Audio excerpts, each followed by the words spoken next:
የሁለቱም ጄኔራሎች ማስጠንቀቂያ እረፉ፣ ዝም ብለን አናያችሁም።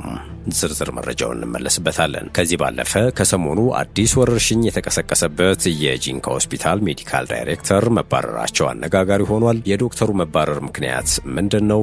ሌላኛው ትኩረታችን ነው። ሻዕቢያን አናምነውም። ጄኔራል ምግበ ጽምዶ የተሰኘውን የሻዕቢያና ህወሓትን ጥምረት አደጋ ላይ ጥለዋል። ሰምሃል መለስ ዜናዊም ሻዕቢያ ይቅርብን ስትል አስጠንቅቃለች። በወፍ በረር እንመለከተዋለን። በማዳበሪያ ግዢ ዘረፋ የተባረሩት ባለስልጣናትም ትኩረታችን ናቸው። ጤና ይስጥልን። የመረጃ ጥንቅራችን ጀምሯል። እንዴት አላችሁ ተከበራችሁ የሸገር ታይምስ ቤተሰቦች?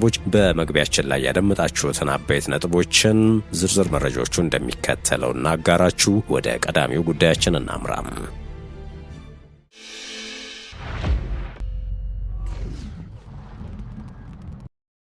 ከሰሞኑ አዲስ ወረርሽኝ የተቀሰቀሰበት የጂንካ ሆስፒታል ሜዲካል ዳይሬክተር መባረራቸው አነጋጋሪ ሆኗል። የዶክተሩ መባረር ምክንያት ምንድነው የሚለውም ተከታዩ ዘገባ ምላሽ አለው። የጂንካ አጠቃላይ ሆስፒታል ሜዲካል ዳይሬክተር በአካባቢው ስለተከሰተውና የሄሞሬጂክ ፊቨር እንደሆነ በተገመተው ተላላፊ በሽታ ሰዎች መሞታቸውን ገልጸው ለመገናኛ ብዙሃን መረጃ መስጠታቸውን ተከትሎም ከኃላፊነታቸው መነሳታቸው ተሰምቷል። ዋዜማ ራዲዮ ከደቡብ ክልል ጤና ቢሮና ከሆስፒታሉ ምንጮች ሰማሁኝ ሲል እንደዘገበው የጂንካ አጠቃላይ ሆስፒታል ሜዲካል ዳይሬክተር ዶክተር ቢኒያም አስራት ለአንድ ዓለም አቀፍ ሚዲያ የሄሞሬጂክ ፊቨር እንደሆነ በተገመተው በሽታ ሳቢያ ሐኪሞችን ጨምሮ ሰዎች መሞታቸውን ገልጸው መረጃ በመስጠታቸው ከሆስፒታሉ ስራ አስኪያጅ ሚስጥሩ ሐምደኪ በተጻፈ ደብዳቤ ህዳር 5 ቀን 2018 ዓመተ ምህረት ከኃላፊነታቸው መነሳታቸው ተነግሯቸዋል። ዳይሬክተሩ ከኃላፊነት ከመነሳታቸው በፊት ወደ ሆስፒታሉ መጥተው ከታከሙት 4 በሽተኞች አንደኛው በህይወት እንዳለና የተሻለ የሚባል ጤና ሁኔታ ላይ እንደሚገኝ ገልጸው ሁለት የሆስፒታላቸው የጤና ባለሙያዎችን ጨምሮ እስካሁን 6 ሰዎች ተመሳሳይ ምልክቶችን በማሳየት ህይወታቸው ማለፉን ለዶይቼ ቬለ ራዲዮ በይፋ ገልጸው ነበረ።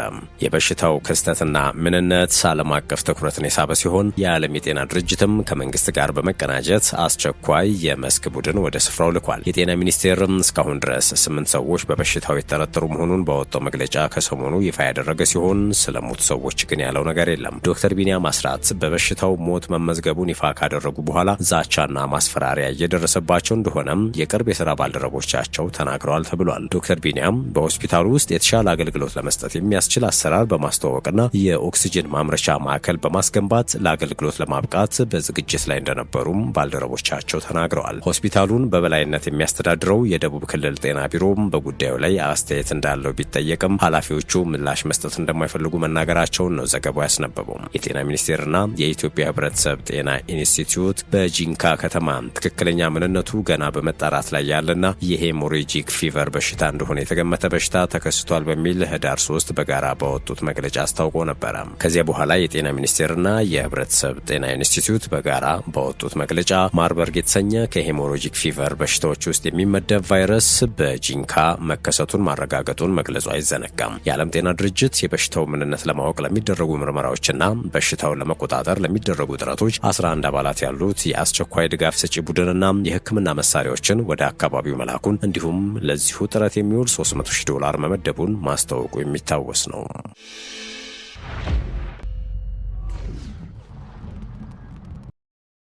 የሁለቱ ጄኔራሎች ማስጠንቀቂያ እረፉ፣ ዝም ብለን አናያችሁም። የሁለት ሀገር መከላከያ ጄኔራል መኮንኖች ንግግር ከሰሞኑ መነጋገሪያ የነበረ ነው። ንግግሩን ያሰሙት የምዕራብ ዕዝ ዋና አዛዥ ሌተናንት ጄኔራል ዘውዱ በላይና የሰላም ማስከበር ኃላፊው ሜጀር ጄኔራል አዳምነህ መንግስቴ ናቸው። በተለይም ጄኔራል ዘውዱ ዓለም ይስማ ሲሉ ነበረ የህወሓት ኃይሎች በድጋሚ ጦርነት ለመጀመር ዝግጅት እያደረጉ መሆናቸውን የተናገሩት። በዚህ ሰዓት የህወሓትን ጦር እየመሩ የሚገኙት መኮንኖች ኢትዮጵያ በክብር ጡረታ እንዲወጡ እድል የሰጠቻቸው መሆናቸውን ጄኔራሉ አስታውሰው ህወሓቶች ጋር አብረን አድገናል፣ ሴራቸውን በሙሉ እናውቀዋለን ሲሉ ተደምጠዋል። ምንም እንኳን አቅማችን አልተሟጠጠም ብላችሁ ብታስቡም ዛሬ ጦርነት በቴክኖሎጂ ነው። የኢትዮጵያን ህዝብም ሆነ የያኔዎቹን ትጥቅ ታጋዮች ያሞኙበት 1983 አይደለም ሲሉ አስጠንቅቀዋል። እናም ሲመቻቸው አቅም አገኘን ብለው ሲያስቡ አክሮባት ሰርተው ለመመለስ አዲስ አጋር ፈልገው እንደገና ጥቃት ለመሰንዘር ወደ ኋላ አይሉም በማለት ነው የሚሞግቱት። እናም እኛ ይህን ሁሉ ስታደርጉ ዝም ብለን አንመለከታችሁም የሚሉት ጄኔራል ዘውዱ በላይ ነገር ግን እረፉም፣ ታገሱ፣ እኛ ለትልቅ ነገር እየተዘጋጀ እንገኛለን በማለት አስጠንቅቀዋል። ሌላኛው ስለ ህወሓት ኃይሎች የተናገሩትና አዲስ የኃይል አሰላለፍ እየተፈጠረ እንደሆነ በማስታወቅ ያስጠነቀቁት የሰላም ማስከበር ክፍል ኃላፊው ሜጀር ጄኔራል አዳምነህ መንግስቴ ናቸው። ጄኔራል አዳምነህ የሰሜኑ ጦርነት ሲለኮስ የሰሜን እዝ ምክትል አዛዥ የነበሩ ሲሆን ለሳምንታት ታግተው የተሰቃዩ ጄኔራል ናቸው። ቆላ ተንቤን ድረስ በህወሓት እገታ ስር የነበሩት ጄኔራሉ ከበርካታ ቀናት እገታ በኋላ በያኔው ኮሎኔል በአሁኑ ብርጋዴር ጄኔራል ሻምበል በየነ መሪነት በተደረገው ኦፕሬሽን ተለቀው በህይወት የተረፉ መኮንን እንደነበሩ አይዘነጋም። እኚህ ጄኔራል ከሰሞኑ እንዳሉት ህወሓት ለአራተኛ ዙር ጦርነት ለመክፈት እየተዘጋጀ ነው። በፕሪቶሪያ የተፈረመውን ስምምነት በማፍረስ ከትላንት ሳይማሩ ድጋሚ አዲስ ዘፈን እየዘፈኑ ነው ሲሉ ከሰዋል። ይህ አያዋጣቸውም የሚሉት ጄኔራል አዳምነህ በስልጣን ሱስ የተለከፉት እነዚህ ሰዎች የትግራይ ህዝብም ምረፉ እያላቸው ነው ሲሉም ተደምጠዋል። እነዚህ በከፍተኛ ጄኔራል መኮንኖች ደረጃ የተነገሩ ንግግሮች የተሰሙት በሰሜን ኢትዮጵያ አዲስ ግጭት ሊቀሰቀስ ነው በሚል በሚሰጋበት በዚህ ወቅት ነው። ዘኢኮኖሚስት ከሰሞኑ ኢትዮጵያን በተመለከተ ሰፊ ዘገባ አሰራጭቶ ነበረ። ዘገባው እንደሚለው ከሆነ ኢትዮጵያ ወደ አዲስና አስፈሪ ጦርነት ለመሸጋገር ጫፍ ላይ ደርሳለች። ታዋቂው ጋዜጣ ይህንን የሚጮህ አርዕስትን ይዞ ለመውጣት የተገደደውም በኢትዮጵያ ተሰባሪ ሆነ ሰላም፣ በፍጥነት እየተቀያየረ የመጣ የኃይል አሰላለፍና ኢትዮጵያ በቀይ ባህር ይገባኛል ብላ የመዘዘችው የባህር በር ካርድ ያስከተሉትን ፍጥጫ በመዘርዘር ነው። በፕሪቶሪያው ስምምነት ሰራዊቱን እንዲበተንም ትጥቁን እንዲፈታ ተስማምቶ የነበረው ህወሓት ከ2 ዓመት በኋላ በነበረበት ቁመና ቀጥሎ ዳግም የፌዴራል መንግስት የጸጥታ ስጋት ሆኗል ባይ ነው። ይህ ኃይል አሁን ባለበት ቁመና በሀገር ውስጥም ሆነ በውጭ አዳዲስ አጋሮችን እየፈጠረ ይገኛል ያለው ዘኢኮኖሚስት የኤርትራ መንግስት ጋር በሰሜኑ ጦርነት የነበረውን ስር የሰደደ ጠላትነትን በማይታወቅ ስምምነት ሽሮ አሁን ወዳጅ ሆኗልም ይላል። የኤርትራ መንግስት በኢትዮጵያ የባህር በር ይገባኛል ጥያቄ አሰብን እቀማለሁ በሚል ስጋት እንዲጠፋ ከሚፈልገው ህወሓት ጋራ ዳግም ወዳጅ ለመሆን የሄደበት ምርጫ የኃይል አሰላለፉን ፍጥነትና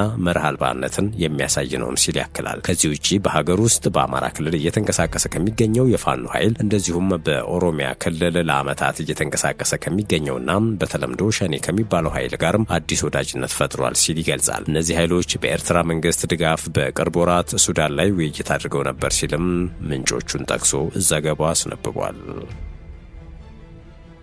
ጥንቅራችን እንደቀጠለ ነው። በአንድ ሳምንት ጊዜ ውስጥ 5 ኢትዮጵያውያን በደቡብ አፍሪካ መገደላቸው ተሰምቷል። ቀጣዩ መረጃችን ያን ያስቃኘናል። ከሰሞኑ 2 ጓደኛሞችን ጨምሮ 5 ኢትዮጵያውያን በደቡብ አፍሪካ የተለያዩ ከተሞች በተሰነዘረባቸው ጥቃት ህይወታቸው ማለፉን በደቡብ አፍሪካ የሚኖሩ ኢትዮጵያውያን ለሀገር ውስጥ የዜና ምንጮች ተናግረዋል። ነዋሪዎቹ እንደሚሉት በተለያዩ ጊዜያት ኢትዮጵያውያንን ያነጣጠረ ጥቃት በታጠቁ ሰዎች ተደጋጋሚ ጊዜ እየተፈጸመ ነው። ይህም የበርካታ ኢትዮጵያውያንን ህይወት ቀጥፏል። ለደህንነታቸው ሲሉ ማንነታቸው እንዲገለጽ ያልፈለጉ በደቡብ አፍሪካ የሚኖሩ ኢትዮጵያውያን እንደገለጹት ከ2 ቀናት በፊት በደቡብ አፍሪካ ደርባን ከተማ 2 ኢትዮጵያውያን ጓደኛሞች ማንነታቸው ባልታወቁ ታጣቂዎች መገደላቸውን ተናግረዋል። በተመሳሳይ መልኩ የጆሃንስበርግ ከተማ ነዋሪ የሆነ የ3 ልጆች አባት ከስራ ወደ ቤቱ በሚመለስበት ወቅት በታጠቁ ሰዎች በበርካታ ጥይት ተደብድቦ መገደሉን አስረድተዋል። በሌላ መልኩ አንድን ወጣትና ሌላ ታዳጊ በዚሁ በጆሃንስበርግ ከተማ አቅራቢያ በስራ ቦታ ሱቅ ውስጥ እያሉ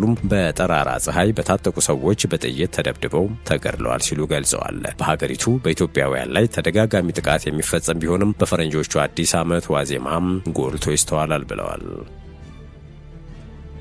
የሸገር ታይምስ ቤተሰቦች ወደ ሌላኛው መረጃችን ስናልፍ ሻዕቢያን አናምነውም ጄኔራል ምግብ ኃይለ።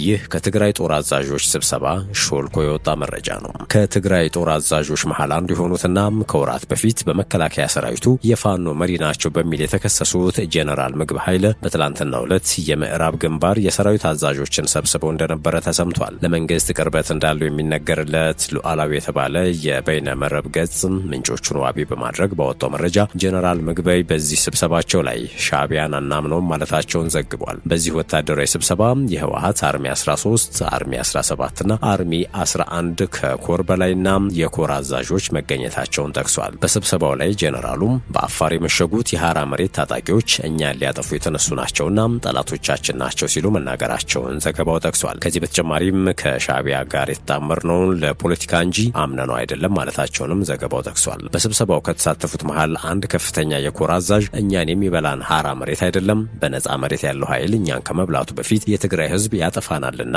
መፍትሄ እንፈልግ ማለታቸውን ነው ዘገባው የሚያክለው። ስብሰባው ባለመግባባት የተጠናቀቀ ነበር የሚለው ዘገባው ጄኔራል ምግበ ስብሰባውን አቋርጠው መውጣታቸውንም አካቷል። ከዚህ ጋር በሚያስደንቅ መልኩ የሚመሳሰለው ሌላኛው ጉዳይ የቀድሞ ጠቅላይ ሚኒስትር ልጅ ሰምሃል መለስ ከሰሞኑም አዲስ ስታንዳርድ ለተሰኘው ድረገጽ አወዛጋቢ ማስጠንቀቂያ የሰጠችበት ንግግር ይጠቀሳል።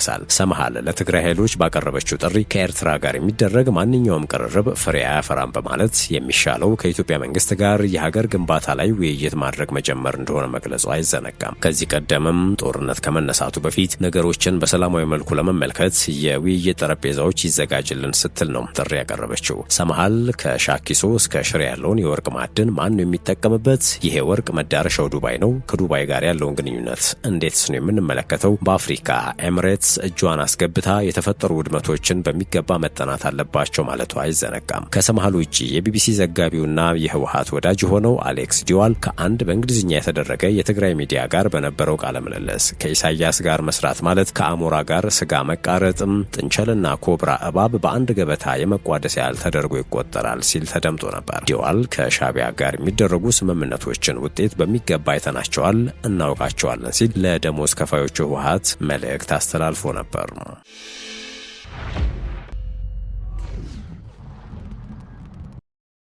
ወደ ሌላኛው ጉዳያችን ስናመራ በማዳበሪያ ግዥ ዘረፋ የተባረሩት ባለስልጣናትን ጉዳይ እንመለከታለን። በህገወጥ ማዳበሪያ ግዥና ስርጭት የተሳተፉ ግለሰቦች የህግ ተጠያቂ እንዲሆኑ መደረጋቸው ተነግሯል። ለ22.9 ሚሊዮን ኩንታል የማዳበሪያ ግዢ 1.6 ቢሊዮን ዶላር በእቅድ ተይዟል። አገር ውስጥ የሚገባውን የአፈር ማዳበሪያ በተቀመጠው የጥራት ደረጃ ለማስገባት እንቅፋት ፈጥረው የነበሩና በህገወጥ ስርጭት ተሰማርተው የነበሩ ግለሰቦች የህግ ተጠያቂ እንዲሆኑ መደረጋቸውን የግብርና ሚኒስቴር አስታውቋል። ሚኒስቴሩ ይህንን ያስታወቀውም የህዝብ ተወካዮች ምክር ቤት የግብርና ጉዳዮች ቋሚ ኮሚቴ ህዳር 2 ቀን 2018 ዓ.ም የግብርና ሚኒስቴርና ተጠሪ ተቋማትን የ2018 በጀት ዓመት እቅድና የአንደኛ ሩብ ዓመት አፈጻጸምን ሲገመግም ነው። በመድረኩ የተገኙትና የ2018-2019 የምርት ዘመን የማዳበሪያ አቅርቦት እቅድን አስመልክቶ ማብራሪያ የሰጡት ሚኒስትሩም አዲሱ አረጋም በግብርና ኢንቨስትመንት የተሰማሩ አነስተኛ ምርትን በማምረት ወደ ውጭ በመላክ የውጭ ምንዛሪ ማግኛ አድርገውት እንደነበር ተናግረዋል።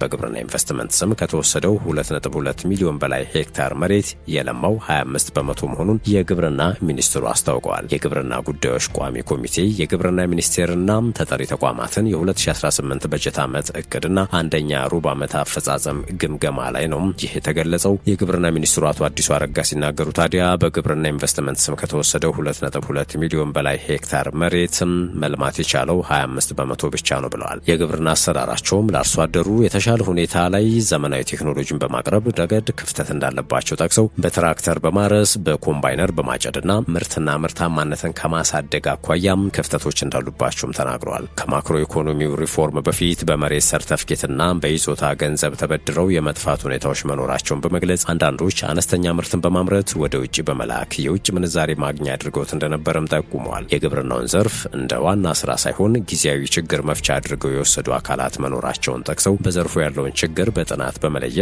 አስፈላጊው የእርምት እርምጃ እንደሚወሰድ መናገራቸውን የኢትዮጵያ ፕሬስ ድርጅት ነው የዘገበው። ውድ ቤተሰቦቻችን ለአሁኑ ጥንቅራችን አበቃ። በያላችሁበት ሰናይ ጊዜ።